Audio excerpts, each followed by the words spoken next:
তোমাদের সবাইকে জানাই শুভ নববর্ষ। আর আজ সকাল সকাল দিদুন গোপু সোনাকে সুন্দর করে রেডি করে দিয়েছিল। আর আমার বাড়ির গোপালের কাছে মানত ছিল, তো আমি ভেবেইছিলাম এবার আমি সোনার টিপ দেব, যদি সেটা পূরণ হয়। তো যাই হোক, সেটা আমার সত্যিই পূরণ হয়েছে।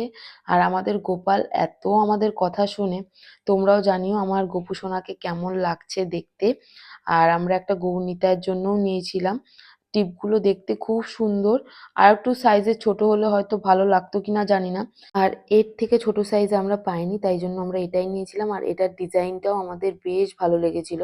আর দিদুন এখানে সবাইকে সুন্দর করে সাজিয়ে চরণে ফুল দিয়ে আরতি করছিল।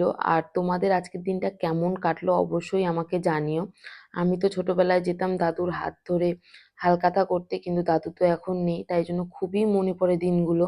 আর দুপুরের আয়োজনে ছিল পনিরের ঝোল, ডাল, ঘাটি, বাঁধাকপি, তারপরে এক টাইপের বাটা, আর 6 থেকে 7 রকম ভাজা, লুচি, সুজি, ফল মূল, দই, মিষ্টি সবকিছুই ছিল। আর আমি এটা একটা কলা পাতায় খুব সুন্দর করে সাজিয়েছিলাম, যেহেতু শুভ নববর্ষ, পয়লা বৈশাখ মানে একটা বাঙালির কাছে একটা ইমোশন।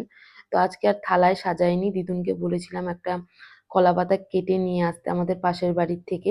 তো যাই হোক, ওখান থেকে নিয়ে এসে আমরা কলা পাতাটা সুন্দর করে আমি সাজিয়েছিলাম। আর বিকেলে আমি আর দিদুন হালখাতা করতে যাচ্ছিলাম, তার জন্য একটু রেডি হয়েছিলাম। জাস্ট নর্মাল একটু ফেসে চিক টিন দিয়েছিলাম আর একটু লিপস্টিক দিয়ে চলে গেছিলাম আমরা হালখাতা করতে। বাজারে তো খুবই ভিড়। প্রথমেই গিয়ে একটু ফুচকা খেয়েছিলাম, তারপরে খেয়েছিলাম আইসক্রিম আর মিষ্টির প্যাকেট, বাংলা ক্যালেন্ডার নিয়ে আমরা রওনা দিলাম বাড়ির জন্য। আর তোমরাও কি কি করলে অবশ্যই জানিও। দেখা হচ্ছে পরের একটা ব্লগে।